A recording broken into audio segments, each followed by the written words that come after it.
It's supposed to feel.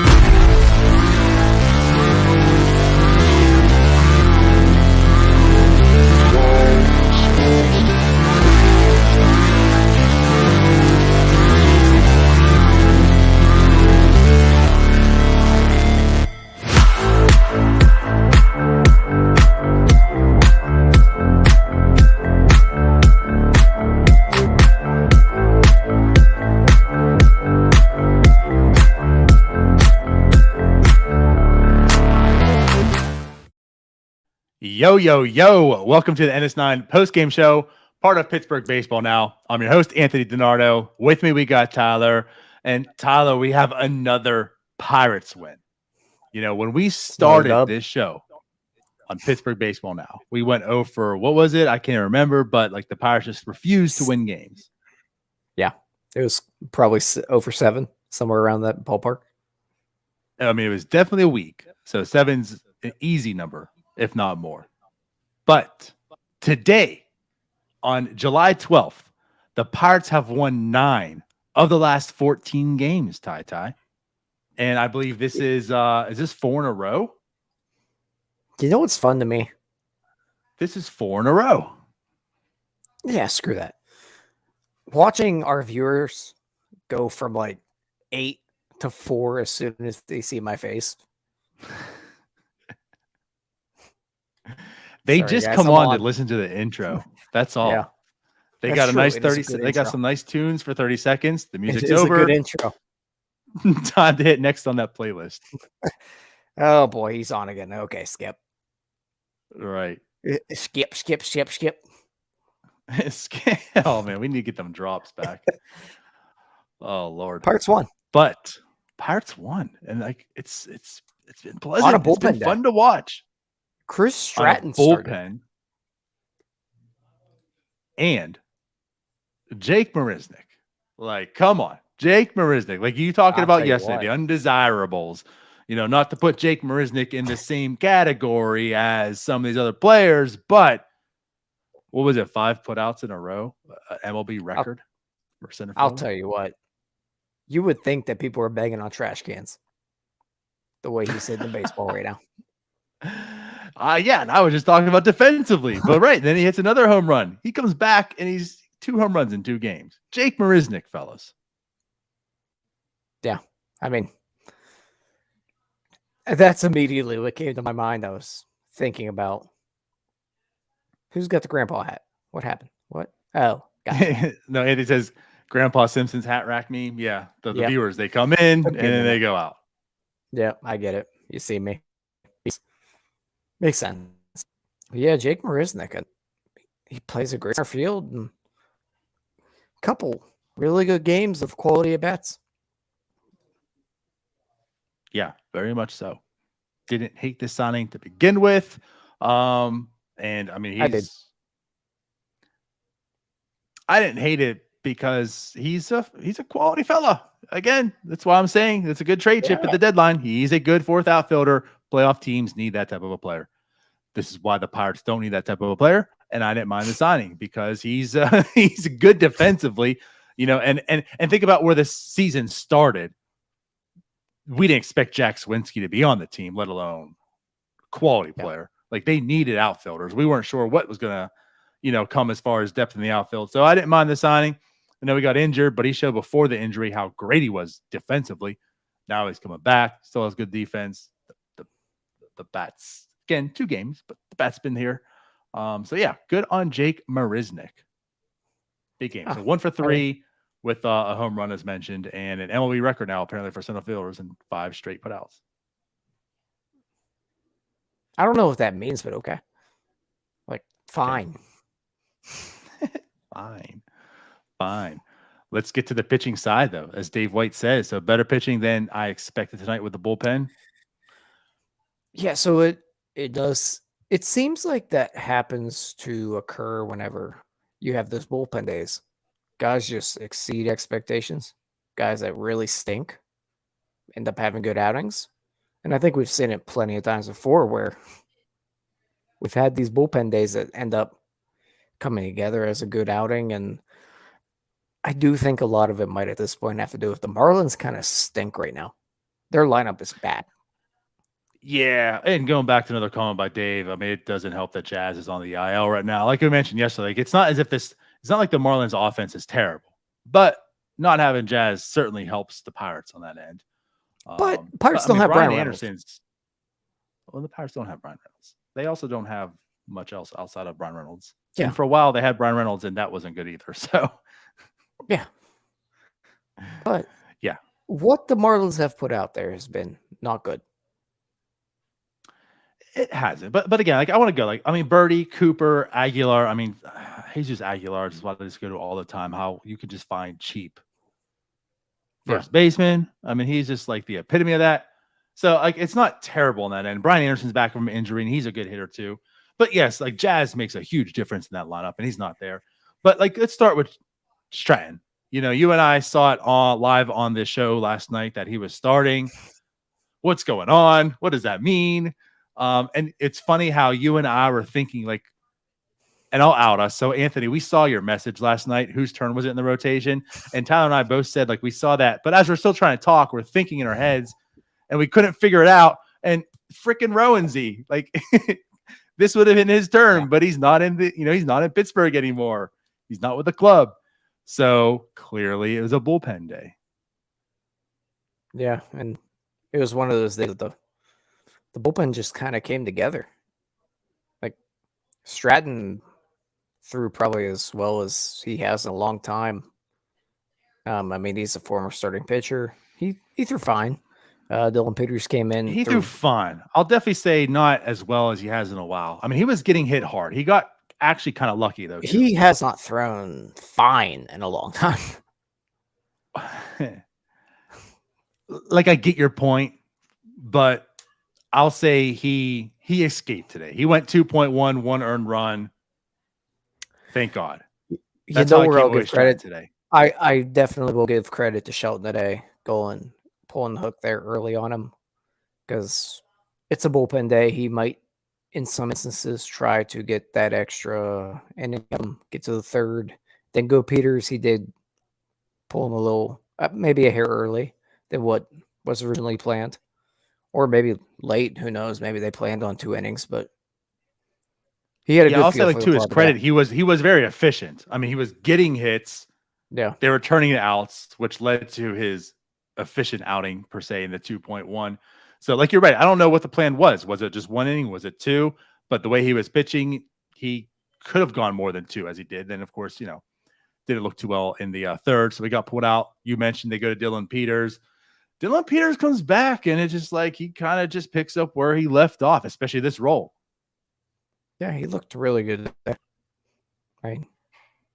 No complaints there. Just really, he gave up, 1 run, and then the run that was inherited by Stratton. Mm-hmm. Yep, 2.2 from him, 2 hits, 3 strikeouts. I mean, he looked good. And what we talk about with this bullpen, especially because of Bednar, right? Like, you got to save Bednar. We see he got injured. I don't know if that had much to do with as his usage per se, but to have Crow, yes, Stratton, to get Dillon Peters back, I think it's huge for this. And of course, now, not that he pitched tonight, but we're talking with De Los Santos, like his emergence. Not to say this is a good bullpen, but there's now some arms you could maybe rely on and not have to pitch Bednar for 3 innings to get yourself a win. Yeah, I mean, it's just something about those bullpen days, man. Like, it all seems to somehow come together where they all pitch a little bit above their head. The Rays are on to something. I wouldn't recommend it because it's ugly, but it gets done. And once again, whenever we're talking about this many guys having a good night, 2 nights in a row, something might be wrong with the other team's offense. And I mean, the Pirates have 4 wins in a row. Something might be wrong with the other team right now. Yeah. Like, it might not be the Pirates playing that well. Let's just keep going down the line, though. So, again, Stratton did his job. We saw Peters looked good. Tyler Beede. Yeah. aka Clay Holmes. He's mean, literally the what one that made can me we make think of him? whenever he got out of that or he pitched so efficiently, I thought, all right, maybe the Marlins kind of suck. So that was the Because turning this point. guy's So when Beatty did it, you're like, that okay, was this when got to like be I the was like, Marlins. something's off here.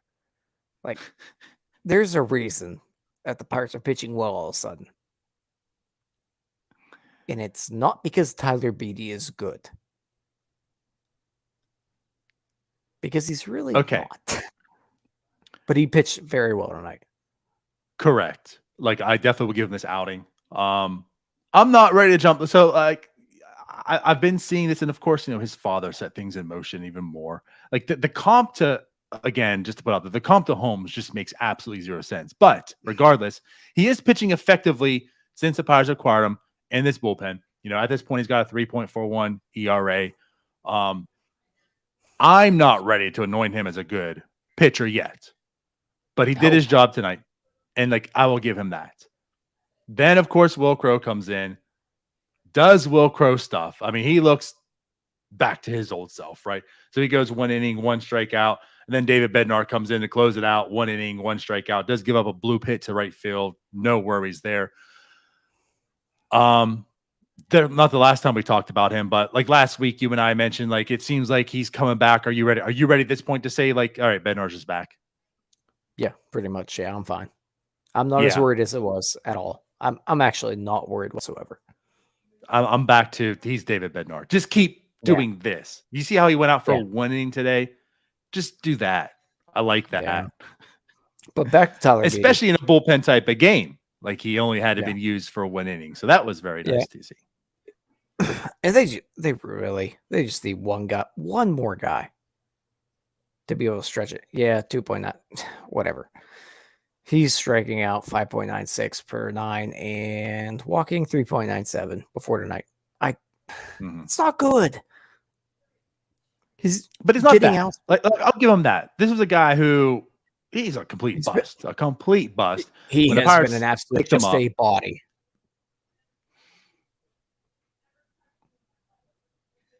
That's a plus for this bullpen. It is. I'm not writing him off. Like, I'm not here saying Tyler Beatty is terrible.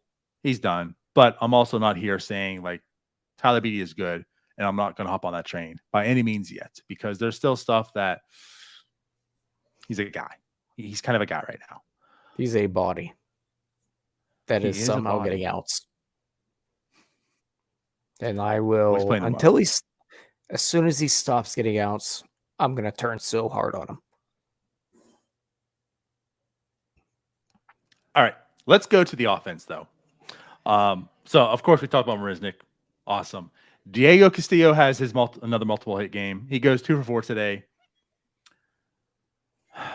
I don't know what to take of Diego. Like, his June was really, really weird. I could be wrong, but top of my head, I think it ended at 9 hits, 6 home runs. He's scattering a little more hits in there now, but he's absolutely, like, just killing lefties still. He hits lefties, dude. Like, he hits lefties. Yeah. That's what he is. And a remarkable. I mean, his splits, he just wrecks lefties and is just horrible against righties. I have not looked at his splits one time in my life, but I can tell you he hits lefties. Like, every without time looking at the splits, you can tell that they're probably very terrible against righties. Yeah. So These Diego eyeballs. has a multiple hit game. Newman, I just got, again, like, Kevin Newman, since coming from the IL, has had a hit in every game back. Cool. Just point of note. Again, 800 previous plate appearances have much more of an impact. But of note, just to say, hey, kudos, Kevin Newman. You have hit in every single game. Yeah. You know what? I have something that kind of clicked with me today. Maybe I don't hate Kevin Newman starting at second as much, because watching him and Cruz interact, even on that double play turn that didn't happen, right? Just watching Cruz be able to go to a guy that has played the position a lot in his career, maybe I don't hate it as much as my silly brain did. So I'm okay with it a little bit maybe right now, but whenever Kevin Newman stops hitting, I'm sure I'll be angry again. So I guess really what you're going at is it's a lot less of you like to see Kevin Newman at second and more of because Oneil Cruz is at short, Kevin Newman is a nice compliment to Cruz. You like it more because of Oneil Cruz and a lot less because of just Kevin Newman in his entirety. Yeah. And yeah. I mean, that makes sense. Yeah. For Oneil Cruz's sake, to have it's that. I it's that I can understand that. I can understand that. I don't mind him being there at second with Oneil Cruz. It's almost like having Chavis at first to me, where I really need Michael Chavis at first base when Oneil Cruz is at short. Because Oneil Cruz tends to throw the ball into the dirt. I need him to get saved from some errors. Also, I kind of I'm with you. At the same time, I like watching Ke'Bryan Hayes and Oneil Cruz interact. That makes it fun. You got two shortstops over there. Really. The camera did catch Oneil Cruz and Ke'Bryan Hayes a good bit tonight, just interacting. And I was like, this is fun. This team doesn't suck as bad. And then you saw it was the time where the shift was on and Hayes was more or less playing short, right? Got that. And you saw Cruz got in the pitcher, Hayes was going behind him, or vice versa. I forget. But yeah, they're laughing at each other. Like I'll say this, like to your point, that does make sense because Newman has certainly had his share of errors to begin the season. But ultimately, big picture, he's a competent infielder defensively. Also, when you compare him to what the Pirates have defensively, he's competent enough. So you have a guy like Ke'Bryan Hayes at third. We understand the skill set there defensively, right? To have someone competent like Newman at second is good. Chavis, we keep pounding the table and talking about him. Chavis looks very, very good defensively at first. I can't say it enough how much I like him defensively there. Michael Chavis plays the best first base I've seen since Sean Rod did. And Sean Rod played a phenomenal first base. And I hated Sean Rod. There is a significant amount of value by playing a really good first base, especially when you got a guy like Oneil Cruz. And it's more than just being able to pick the ball and all that stuff. A guy like Oneil Cruz needs a major league first baseman at this point in his career where he doesn't go down a bad rabbit hole of that's an error. Right. Like we saw with the Pedro Alvarez where a guy couldn't You want to get him to get the yips. Yeah. You got to save him from that. You need to save that mental part of it for him. And then you hope that it comes where the easy plays he makes look easy because he can make the hard plays look easy. It's the easy plays that he's throwing in the dirt right now. Yeah. No, I absolutely agree with that. And like that's alluding to, like you have one of the best third basemen in baseball defensively at third. Then you have Newman, who's very competent second. You have a good first baseman, and then Oneil Cruz, that's what end on. Again, seeing his defense tonight, all to be big picture, it's still a small sample, but we're seeing the guy can field. He absolutely can field and play the position at short. His opportunities come at throwing. So just look defensively at that infield with Newman, what you're getting to. That's a solid defensive infield. And if the liability is going to come in his throws, that's why Chavis is big. That's a very good defensive infield. Now, the thing about Newman that, yes, like what you're saying is true. I'm not believing this bat one bit. Like this is going to fall off a cliff soon. He's going to go back to being one of the worst hitters in baseball. And the problem is if you have Newman and Van Meter and Yoshi, and we'll get to our boy Delay, but eventually that's going to be normalized as well. That's a long stretch of bad hitters. And that's where the issue is, So I get what you're saying for Newman there, but eventually you got to get some offense into this lineup too. Yeah, eventually something's going to have to give. But for right now, I'm more all right with Newman being there. But more than anything, every time Oneil Cruz starts at shortstop, Michael Chavis has to be at first base. That's the big thing for me. It's true, but the problem is if it's a righty and he's starting a short, then Chavis's bat Who are you going is to start there? eliminated. What's that? No, I get what you're saying. I know, but like, who are you going to start there right now? That's just the problem with this roster being constructed the way it is. At this point, I'm just trying to survive this year. I get it.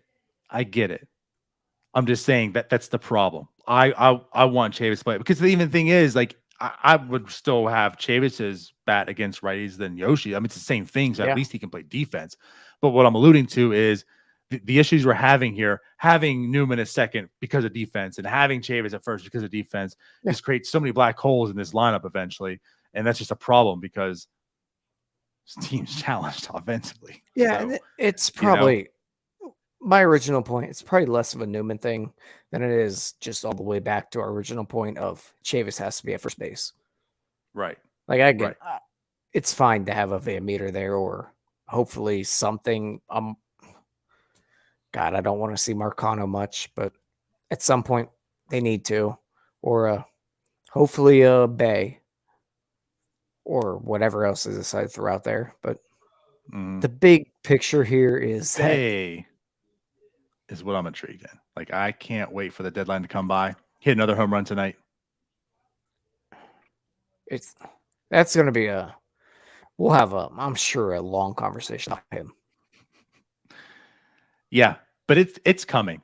Again, like once the deadline passes, there's no you just have to. Like there's going to be openings coming up because maybe Gamble, Marisnick, whoever, there's going to be openings. That gets Bay onto the 40-man and gets his bat and glove up here. And I'm ready for it. Like that's the guy. Newman's, you're done. Get Bay at second. He can play it competently, and let's see what that bat's about. So that's something to keep an eye on for everyone. Yeah, Bay's time will come. It's 99.9%. Like August 1st. Look out for Bay. I don't know. But so again, Cruz, he does go 1 for 3 as well today. Another RBI, a triple. Kind of shocked they gave that to him. I thought it was a double, but it's a triple. No, that was a triple. Yeah. Okay.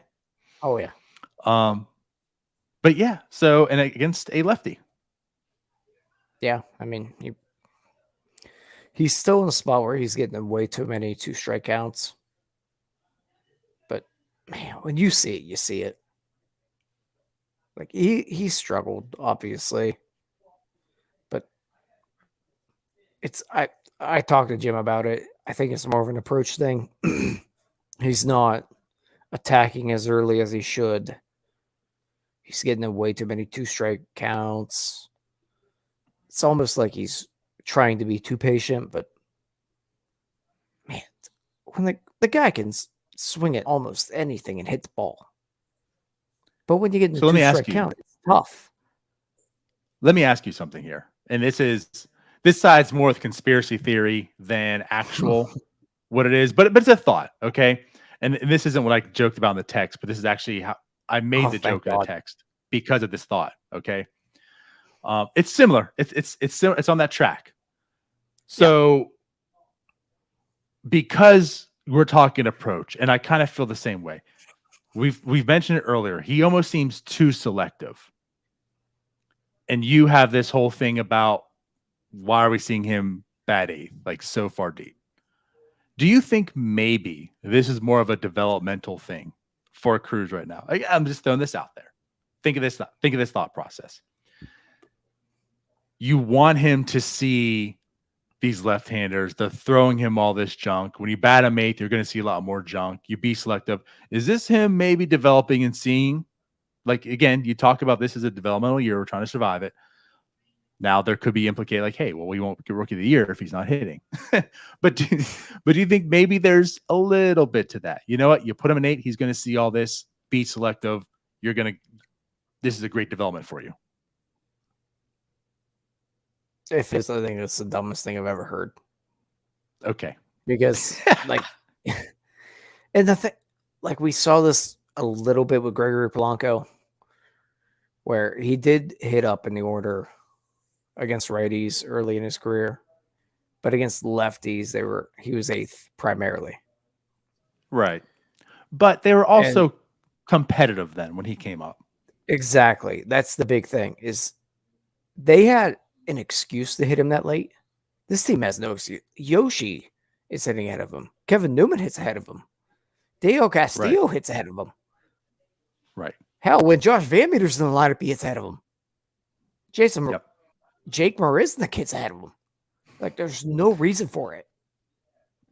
And that's what I said too with us. Like, I have less beef with Oneil Cruz batting 8th. Like, him batting 8th, I don't go crazy upset like this is ridiculous for. If this is the 2015 my thing is Pirates, Yoshi batting cleanup is the problem. Like how is Yoshi batting cleanup? So you can make an excuse and reason to have Oneil Cruz batting 8th. There's absolutely zero excuse or reason to have Yoshi batting cleanup. Which ultimately turns into then why is Oneil batting 8th if this is a 2015 Pirates and Oneil Cruz is coming up, I'm okay with him hitting 8th against the lefty. Yes. Right. 100%. This is one of the worst teams in baseball. Maybe we throw him up there where he can see a fastball every now and then. And he doesn't have to worry about just trying to work on getting on base. I get that. And that's what I want to say. Almost like your Newman thing, like you can say like he has improved himself to bat higher than 8th to a degree. It's not as if he's he is tearing the ball to cover when he connects, but he doesn't connect too often. Like he's having his struggles. So you can't really go to bat for Oneil Cruz and say he is a cleanup guy. The issue is the 4 other guys that are batting ahead of him are even more terrible. So now how do you have that building excuse and reason to bat Oneil 8th? That's where I'm at. Yeah. It's not so much that Oneil Cruz has proven himself to be a cleanup guy. It's just Yoshi sure as hell isn't. But I also definitely think there's something to be said about lineup protection. And I know everybody that's in the sabermetric community kind of think, I don't know anymore actually, but at one point nobody thought it existed. I still do think it exists. Hitting 8th, he's never done it before. Probably in his life, he's never been 8th in the order. Mm-hmm. Hit him up at the top of the order where he's used to. Let him see a fastball every now and then, and just let him try to be Oneil Cruz. Right now, it seems like, I don't know if it's him trying to prove that he can walk every now and then. I don't know if it's a coach somewhere telling him he's got to improve the OBP. I don't know exactly what it is. I hope it's not a coach, because they should be fired immediately if they are. Let him be himself. Let him go up there and attack the early fastball or that hanging slider instead of getting in all these 0-2, 1-2, 2-2 counts. Let him be Oneil Cruz. The guy hits baseballs hard. Right. But that's part of the problem. It seems like he lays off the hanging. Yeah, and then he chases the one that's going low and away. Yeah, because he's got 2 strikes on him every time. Right. Because he's not so swinging. I get you. That's why I think a lot of his struggles per se right now is more of an approach thing to me as well. I want to see him more aggressive. Yeah, I mean, he's striking out the rate he is right now by being selective. So grip it and rip it on the offensive play. Just swing. Just swing. Right now, he's letting the game come to him when he's a guy that has to go ahead and just grab the bull by the horns. That's him as a baseball player. I like it. He's in the. I told Jim the other day, it's like Starling Marte. Mm-hmm. He's not a guy that you need to be patient. That's not who he is. Just let him go up there and be who he is. Because when you try to make him into a guy that's a patient hitter, especially when there's a guy like Oneil Cruz, he has a very good bat to ball skill. As big as he is, he can hit almost anything. But when you get in that 2-strike count, it's damn near impossible. Yeah. And to be honest, too, like that was never a problem. He walked well enough in the minors. He didn't strike out a ton in the minors. It's just the swing. You had concerns facing Major League pitching, much like Polanco. Like once he gets up here, the swing, it's got some holes. He could have some, swing and miss stuff. And it really isn't like that's not his problem, really. So like I'm with you. Be more like Marte. Like go up there, see ball, hit ball. Yeah. It's really what it comes down to. And once you get to that point, it's like it's a chicken egg type of deal. Like, are you in a position, like, are you trying to be patient because you want to walk more, or are you walking more because you're just hitting the shit out of the baseball? Yeah. We'll move on from Cruz because we have a whole hopefully we've talked about him every 6 day years for to the talk about him too. So Yeah. let's get to our boy Jason DeLay. So once again, 1 for 3 tonight. He's now got a 747 OPS. He didn't get anyone caught stealing tonight, but he had a couple really nice throws. Kevin Newman couldn't really, and I'm not blaming Kevin Newman by any means. Just he couldn't really get the tag on, but they were really nice throws. Once again, Jason DeLay. Come on now. Is he just proving himself? This is the guy, right? I mean, I think he's showing himself to be a very capable backup catcher, which gladly take right now because they don't have a starting catcher. And that's where I'm at. He's showing to be a very capable backup, which leads to the best Pirates catcher of 2022. Yeah, like he can throw well. He's putting the bat on the ball. And from everything I've seen, he's calling terrific games. I haven't really looked into it, but I'm assuming his catcher ERA is pretty good. Like when he's behind the plate, I think especially the Pirates have won now 9 of 14. Yeah. But when he's behind the plate, he's come in and the Pirates are winning. I really do think the team's ERA has to be pretty good when he's behind the plate. I haven't looked, but I don't really know how to look at that. I don't. It would take some time right now, but I mean, just effectively, again, he wasn't behind the plate when the Yankees went 16 runs on them, right? No, I believe that was Perez, right? Not that I remember. So I think that might have started my Perez games outside of that have been respectable as far as run score on the team. So, I mean, I'm sure he does have a good ERA because no one outside of that game has like really lit up the Pirates in that sense. So no, but I really do think he frames well. He calls games well. He throws really well. Like the only off throw I remember from him, it was the one that Newman probably should have had a couple games ago. Yeah. I mean, that was a bad throw, but right. It was an error for him. That was his first and only error, but that was a ball Newman should have caught. Still would have been like an out, but it just would have been caught. I mean, I'm okay with him. Yeah, I'm perfectly okay with him. He's like a Chris Stewart light. So far, he's showing to be a Chris Stewart power, but I envision the light to come. That's just the thing. Like right now, he's hitting. Hey, he's not hitting 300 like Newman. My guy. What's that? He's not hitting 300 like my guy Stewie. No, yeah, Stewie had good average. He just was a very, very light hitter. Like Chris Stewart would hit 300. I think has more doubles. Right, I was gonna say like DeLay has more doubles right now. I think in his call up than Stewie had his entire career. Probably. There's a reason why on NS9 when we did the preseason bets with Ryan and I said every single time the over and under on Chris Stewart home runs at 0.5, and I only lost once. So that says a lot. But yes, again, like Jason DeLay is proving himself right now. Much like Newman, he's hitting now. I don't anticipate him hitting the same way he is currently, but the glove to me plays, and that's all I want to see right now. This 2022 Pirates catching. Absolutely, really, that's the big point.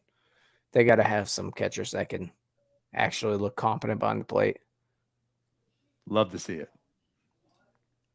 I like him. Like I'm okay with him. Hmm? I don't care what he does at the plate at all. I will care. Like, I don't want him At to some point. see him Right go now. 0 for 27 like Jack Sawinski, by the way. You want to talk about that? Jack I Sawinski's guess. last 27 plate appearances, 0 hits. Big struggles. He's now down to a 101 weighted run created plus on the season. So I guess, Tyler, I mean, is this kind of why we're impressed with him? We are impressed, but pump the brakes. Yeah, like we've been saying for a while, he's probably a fourth outfielder. You're gonna go over 27 whenever you strike out 30-something% of the time. It's gonna happen. At some point, you got to put the bat to the ball, and whether that be issues with maybe Shelton has played him against a lot of lefties. They have seen a lot of them, They have. but he's probably not a guy you really want to plug in next year, like as a sure thing. That's the As a best way to put starter. it. Could he? He could. We're not here saying doubting like Jack Sawinski is nothing better than a fourth outfielder. It's just at this point, I'm not ready to, in ink, put Jack Sawinski down as right field for the future. And this is why. No. And again, it's not that, I mean, he is a rookie. They're all going to struggle. And this is obviously a very low point in this stretch. But it's just to add some caution. He has shown he has pop. So there, I take that back what I said. Right? He definitely has the pop. It's there. But this is why the batting average also matters. Right? I knew every single day it will. But this is why the batting average matters when we're in a time of baseball when everyone says batting average doesn't matter. Well, it matters because you still have to, like, his entire OPS weighted run per place, like, it was all inflated by the power. So when you go in these stretches and you're not hitting, then you're not doing anything because everything all came from the home run from him. So if he's not hitting a home run, then he's not producing. And this is why it hurts.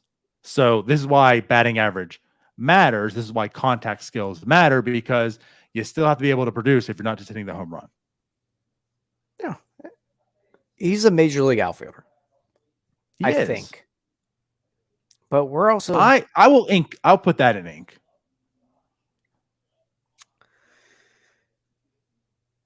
Josh Van Meter is a major league infielder.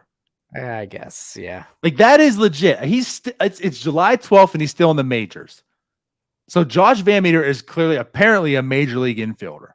So if Josh Van Meter can be in the big leagues, then Jack Sawinski sure as hell could. What I was getting to was we are a fan base that watched, Alex Presley had a really good, I guess it was the second call up, but really good there. Yeah. Jose Tabata.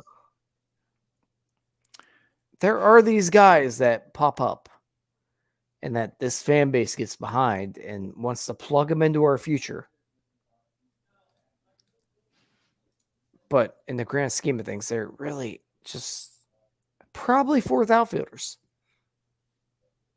Jack Sawinski's probably one of them. The Presley one hurts. Because he clearly is. Yeah. But man, the Tabata's a good one. And Tabata, he even got an extension. You think about that. Yeah. Right? Well, yeah.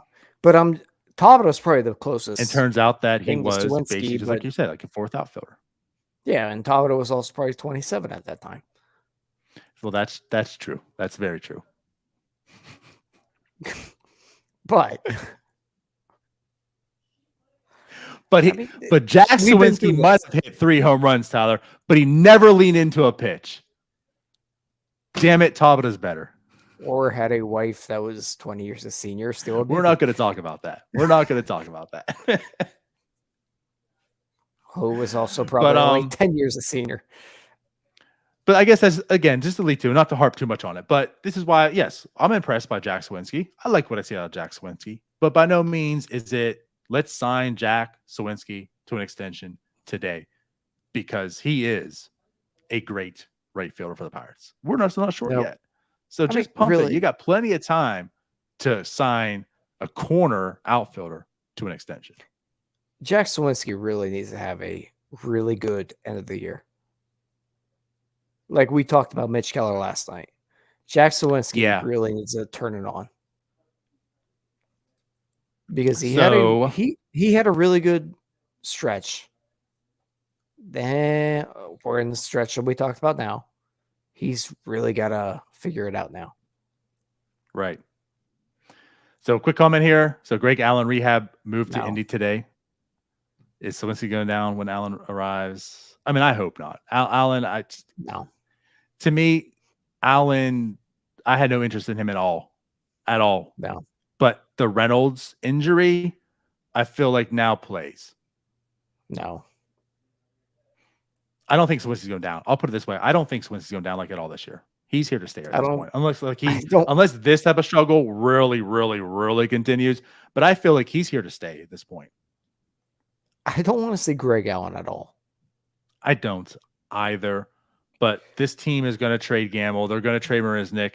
You're already down Reynolds. That leaves Sawinski. Like they need outfielders. I feel like have them. Do they? Travis Swaggerty exists.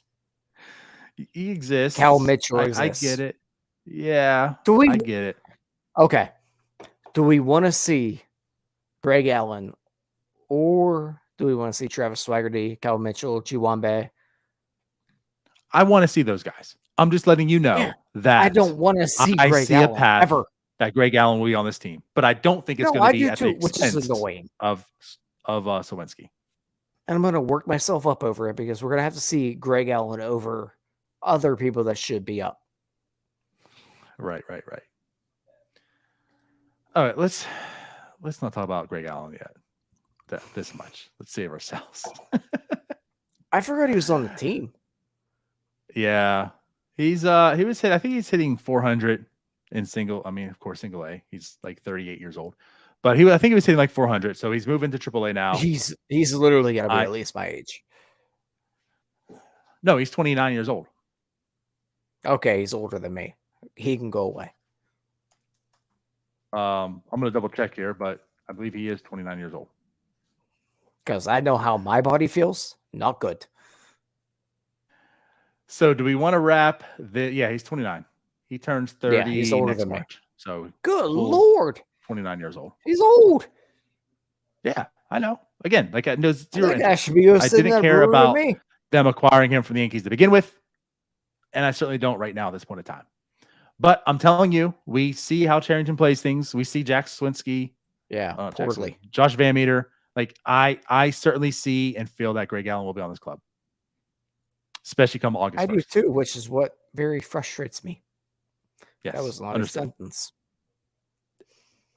But you're Tyler. Yeah. Much like Beatty and you. Not too many Tylers I know that I like. All right, so let's wrap this up here. Anything else you want to talk about before we get out?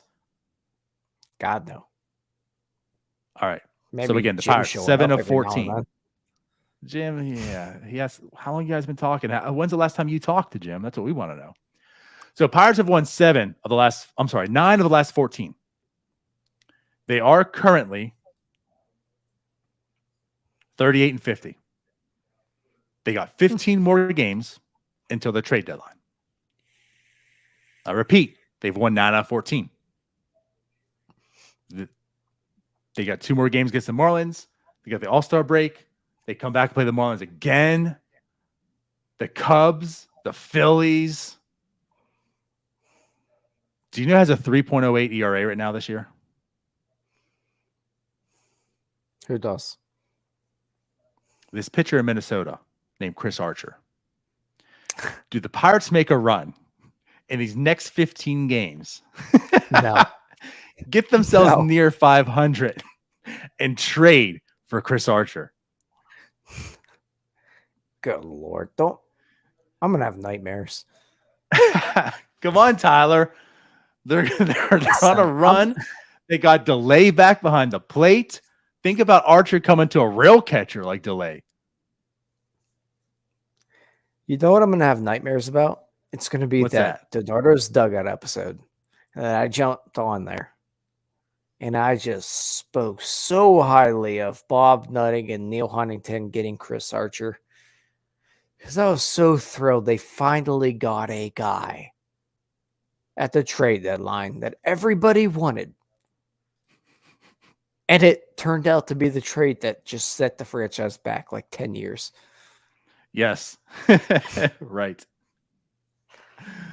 Oh man, let's get out of here. We don't need to talk about Chris Archer. We're losing all the views now. They came back. Now they're gone.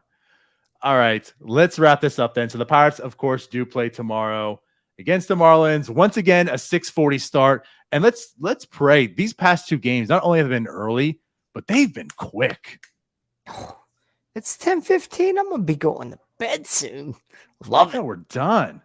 So it's JT Brubaker against my boy, who's a very good pitcher, Jim Pablo Lopez. Let's see what they got. We'll be back again tomorrow after the show. Probably you and I, Tyler, because Jim, I don't think he's part of NS9 anymore at all. So yeah, it might be Cody. It might be Cody. So let's get out of here. We'll see you then. Bye-bye. Peace out, Scouts.